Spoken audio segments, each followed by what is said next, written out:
And we've been looking forward to having Nick Vujicic with us today.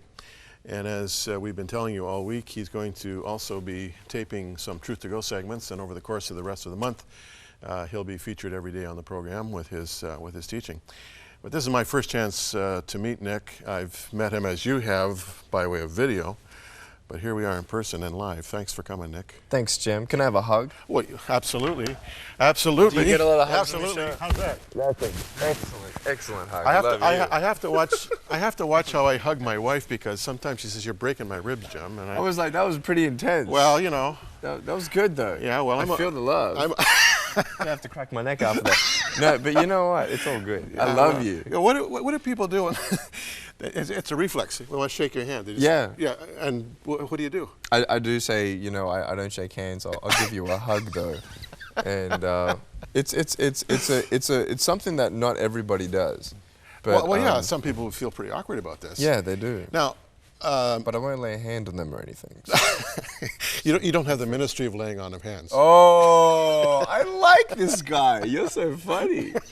Actually, we just had a great conversation about Africa. That was fun. Well, we can maybe talk more about that, but for the sake of those who are meeting for the first time, sure. I don't want to spend the whole interview on this, but just a quick biographical sketch. You're born without arms and legs. That's right. Your parents, I'm sure, must have been devastated. That's right.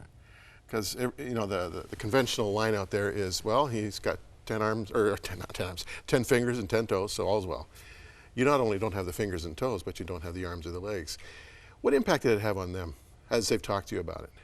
Well, first of all, I want to just put a disclaimer out there that I believe it's worse being in a broken home than having no arms, no legs. Oh, and sure. I was just 48 hours ago with Johnny Erickson Tata, who you know who she is and how she's been a quadriplegic. Yeah, she's amazing inspiration. And now she's battling cancer, so keep her in prayer. Yeah. But you know, a lot of pain is out there, and things that are unexpected do put you in sort of this traumatic experience and devastation, and that was definitely not spared from my parents. And you know, they're human beings, and they had faith in God, still have faith in God, but at that time it was such a shock and confusing sort of point in their life as to why God would allow that to happen, that I think they were paralyzed with fear. But my dad took a lead in holding me and telling me that, telling my mom that I looked beautiful, and you know, he held me, and my mom couldn't hold me for quite a number of months. Really? Yeah, it was very, very difficult for her to do that. Oh. But by the grace of God, after those couple months, they both committed to just raising me up in the way that God would allow them to, as best as they could. Now, they would have fielded a lot of asinine comments from other people who were totally thrown by your reality, and would give them empty words of comfort or encouragement or blandishment. I'm sure they must have got tired of people trying to, you know, pray and God will heal him, God will get, you know, I mean, they must have got all that kind of stuff. Definitely. I mean, even strangers in the Bible bookstores and all that. Yeah. But they, though, stood firm in what they knew, what God could do. Yeah. They did pray for arms and legs. My church did pray for arms and legs, but they didn't come. Yeah. But standing firm in that God's plan is always better than man's plan, and that even though when God doesn't make sense, it doesn't mean he's forgotten us, doesn't mean he's a day late or anything like that, or that I'm a mistake. Have you prayed for arms and legs? Oh yeah, absolutely. I Really? have a pair of shoes in my closet just in case he says yes. Well, we're out in the jungles of India for an hour and a half with clay arms and legs sort of put on me while I'm laying down, and an eagle was soaring for an hour and a half while we prayed. And that's the faith I have. I've seen blind people seeing and deaf people hearing and lame people walking. But I just believe with all my heart that faith is such in God and his ability and perfection that if God does not change your physical circumstance, that that God will heal your heart. And if I can just go back a little bit to what you just said about my parents and comments and all that, and maybe encouraging empty words, if you may. Yeah. It was difficult as a child for me to even hear good, edifying encouragement. Yeah. Because at the back of my mind, I'm like, well, you don't understand. Like, even if my parents did have a great source of encouragement, still at the back of their minds, they knew that no one else really understood, though, how it really felt. And so that's what I talk about in life, that, you know, I don't know how it feels to have an alcoholic father or losing a loved one that's really close to me. that you know, it's difficult to sort of see what God does have in mind, and it may be even offensive today for me to tell people that God can actually use the worst part of your life for His purposes and glory, and without much explaining, that might be offensive. Like, how can you say that? But I have seen it true come in my life and many others around me. Well, I've certainly discovered, and you've been to Africa several times, but in my work in Africa, how humbling it is to see someone who is in the most abject of circumstances. Literally, you know, I feel sometimes like Job's wife. You know, what are you blessing God about, lady? Just curse God and die. Because you know, here's this bone-thin, weary widow looking after 18 kids who've come to her because her extended family members have all died from HIV. She has no money. She has nothing to care for them other than the love of in her heart, and she lifts her hands to the Lord and blesses the Lord. And you know, it's so disability and difficulty and adversity comes in many forms, but to see the light of Christ in someone's eyes in a situation like that is, I mean, I just want to grovel. You know, I just say, God be merciful to me, a sinner. I mean, I just figure, you know, where did I miss it? You know, Right. and yet here in the Western context, you can meet a certain subcultural standard, and everybody figures you're a great Christian and doing so well. To have faith in a situation where everybody figures that you have every reason to be bitter and angry is not only an accomplishment, it's a remarkable level of living. Do you have moments when you're, you know, I mean, all of us spend most of our life alone, when you just want to give up? Well, first of all, in many areas of life, you have things that make you go up and down, up and down. As far as the level of faith in any circumstance, it's not for any other reason but by the grace of God, number one. And then when you are humbled by the grace and mercy of God and the excitement of faith and faithfulness of brothers and sisters in very difficult circumstances like you just said, you could take it both ways, and we should take it both ways. First of all, it's humbling, Yeah. but then it's also exciting, Yeah. because you've seen one of the greatest miracles of all. I mean, Yeah. I told you about the miracles, you know, that I've seen, Yeah. but that was nothing compared to when a 20-year-old girl in Mumbai, India, shared with me her story about how she was kidnapped as a sex slave for $700 US, 350 clients between ages 10 and 13, pregnant at 12, put the baby under the bed, while she worked on top. I mean, she told me her whole story, and then she found out that week that I was speaking there with my friend Dave Raj, Teen Challenge Mumbai, in front of 700 prostitutes and 100 madams and pimps who were all kidnapped.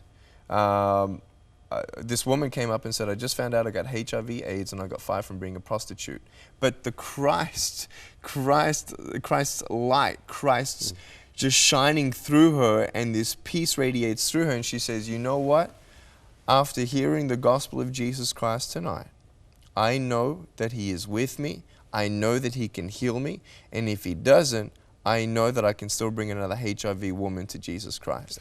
With that perspective, I answer this. Yes, do you feel like giving up? Not in my faith in God. No. Do I sometimes feel like it's difficult? Absolutely. Yeah. But by the grace of God, He will carry you around the corner. You don't know what's around the corner, but you'll never know what's around the corner until you go around the corner.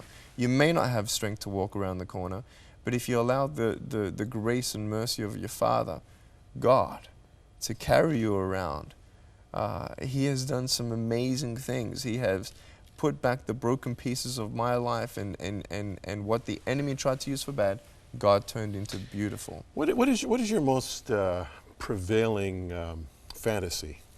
Prevailing fantasy? Yeah. When you're lying in bed at night and you're just dreaming about stuff, thinking about stuff, what is it that keeps coming back to you? I used to as a teenager fantasize about waking up with arms and legs. Yeah. I really did. I think we all fantasize, you know, one day if we just won the lottery, one day if people say, well, one day when I get married I'll be happy, but then you talk to some married people and you find out it's not so good. Yeah.